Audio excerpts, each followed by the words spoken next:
The old photo you found reveals the person in your house is. Welcome home.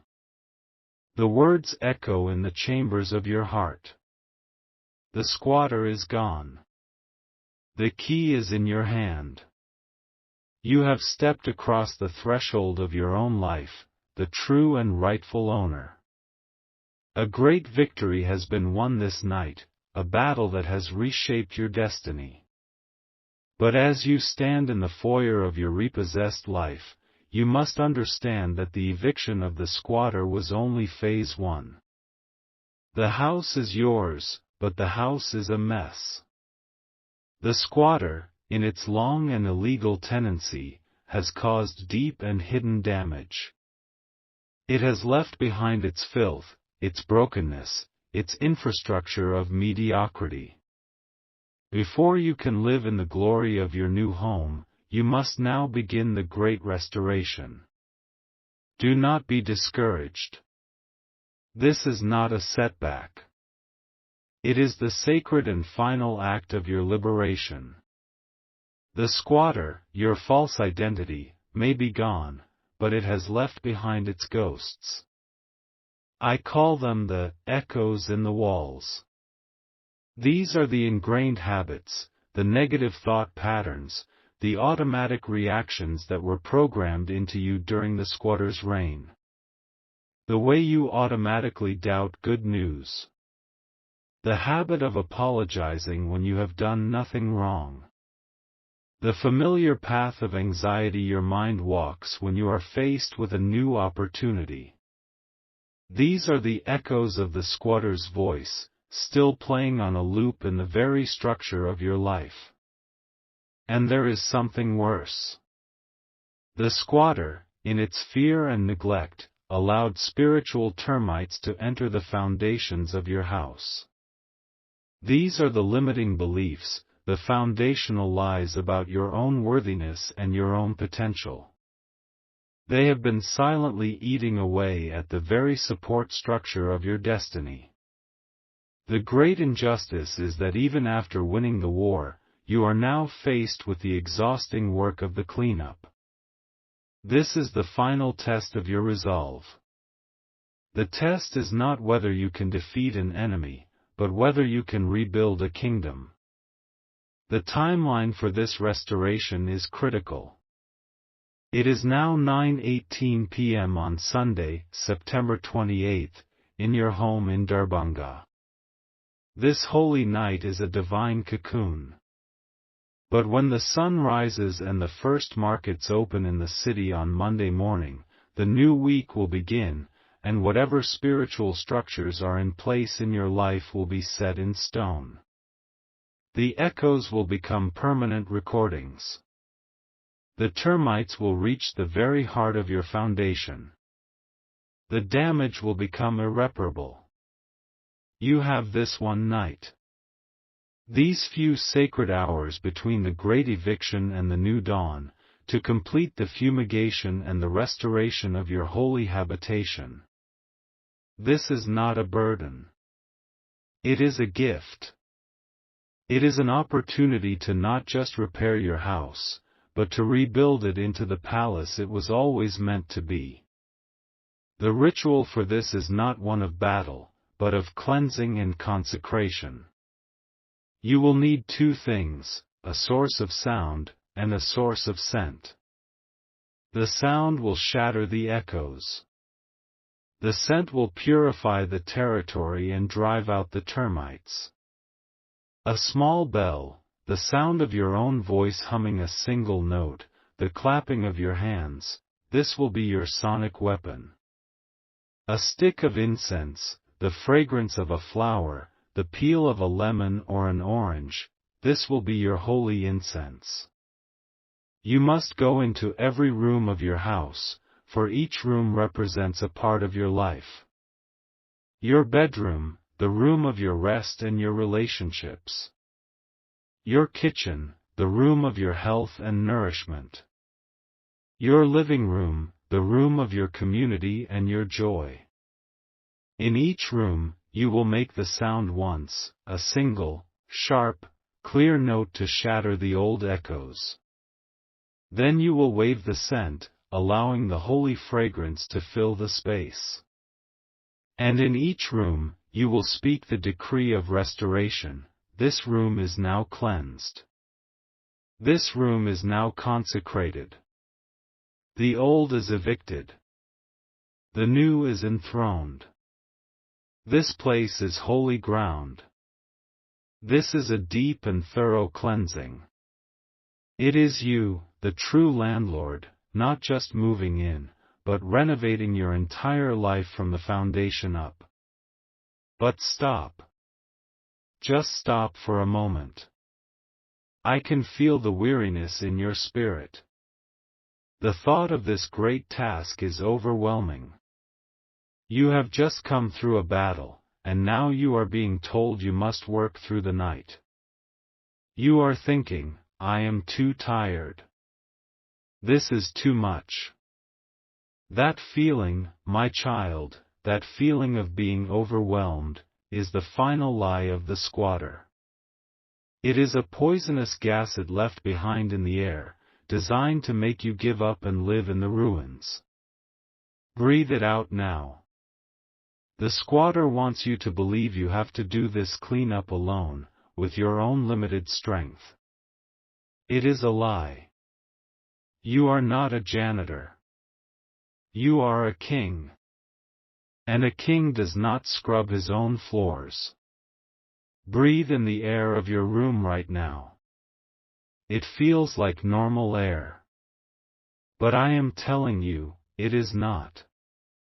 The moment you evicted the squatter, heaven filled your home with an invisible, divine resource. You are not alone in this house. Here is the secret within the secret, the revelation that turns this night from a night of labor into a night of miracles. The squatter, in its panicked haste to flee your life, dropped something. It was clumsy. It was terrified. And in its terror, it dropped the one thing it was trying to hide from you above all else. It dropped the master blueprint. The original, divine architectural plan for your house, for your life. The one drawn by the hand of God Himself. The squatter had hidden it, because it knew that if you ever saw it, its cheap and ugly renovations would be exposed. You do not need to patch up the broken walls. You do not need to scrub the stained floors. Your mission tonight is to find this blueprint. Because the blueprint contains the divine design for your restoration. It will show you that the small window the squatter put in your bedroom was meant to be a magnificent balcony. It will show you that the cramped kitchen was designed to be a banquet hall. Your job is not to clean up the squatter's mess. Your job is to restore your life to its original, breathtaking glory, according to the divine plan. This changes the very nature of your task. The ritual of cleansing with sound and scent is not a chore. It is a treasure hunt. The blueprint is not a physical scroll. It is a spiritual revelation. As you go from room to room, shattering the echoes and purifying the air, you are not just cleaning. You are creating the spiritual atmosphere required for the blueprint to become visible to your spirit. The urgency is now not one of dread, but of holy anticipation. The blueprint is written in an ink that is only visible in the immediate aftermath of the eviction. You have until the third watch of the night, around 3 a.m., to uncover it before its divine instructions fade from your reach. The others who left are now dutifully cleaning their houses.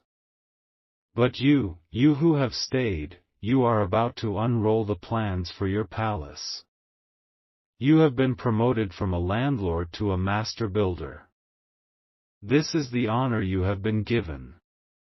To accept this sacred task and to ask for the eyes to see the hidden plan, go to the comments now and type, "Show me the blueprint." This is your request for the divine architectural drawings. It is you, telling your spiritual eyes to open and see beyond the damage, to see the original design.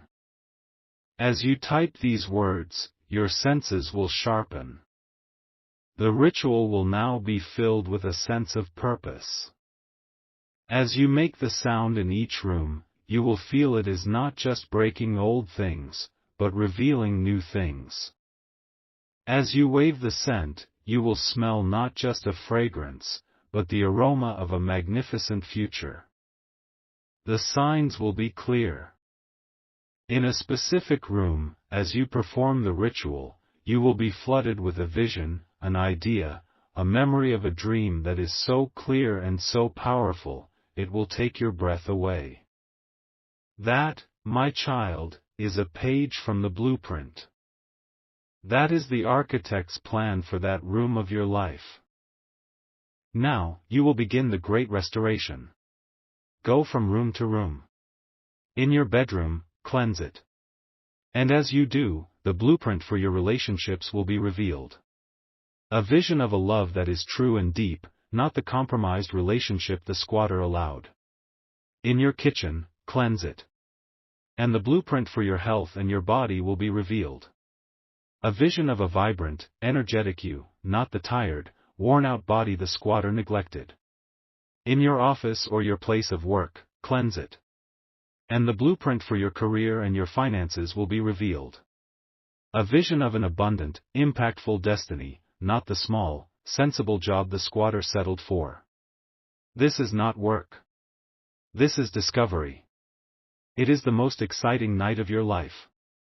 You are uncovering the glorious secrets of your own soul. The echoes are being replaced by the architect's notes. The termites are being replaced by the foundations of a palace. Just last year, a woman from Hyderabad, a woman who had finally broken free from a life of people-pleasing, her squatter, felt she was left with nothing but broken relationships and bad habits. It was a ruin. She performed this ritual of restoration. She told me that as she cleansed her small balcony, the only place she felt was her own, she was hit with a memory so powerful it made her weep. It was the blueprint. It was a vision she had as a young girl of creating beautiful, safe spaces for other women. She had completely forgotten it. Today, she is running a successful interior design company that specializes in creating homes for women who have escaped difficult situations. She did not just clean her house. She found its purpose. She found the blueprint. It is your turn. Your palace is waiting to be built. The plans are in your hands. But you are not the only one living in a fixer-upper. There are others in your life who have won a great victory, but are now exhausted and discouraged by the damage left behind. They are trying to rebuild without a plan. You must share this message. When you send this, you are not just sending a video. You are sending them the divine blueprint for their own lives. You are sending them the hope that they are not just cleaning up a mess, but building a masterpiece. The divine algorithm knows who they are. Send them their architect now. And now, listen again to this entire message from the beginning, from the first part. The sound that the door makes in the eviction ritual. I described it. That sound is a prophetic clue to the main material of your divine palace. Was it a click? Your palace is one of intellect and strategy. Was it a thud? Your palace is one of heart and compassion. Was it a boom? Your palace is one of spiritual power and authority. Listen to the sound. It will tell you the nature of your kingdom. You have arrived at the dawn of your new creation. The eviction is done. The cleanup is no longer a chore, but a glorious act of restoration. The blueprint is in your hands. The echoes are silent. The foundation is secure. You are not just the landlord. You are the master builder, the architect of your own magnificent reality. To drive the final, golden nail into the structure of your new life, to declare the restoration complete and the palace ready for occupancy, you must make one final, creative declaration. Go to the comments and write the words that will echo in the halls of your finished masterpiece. Let the building begin. And the glory of your new home will fill the earth.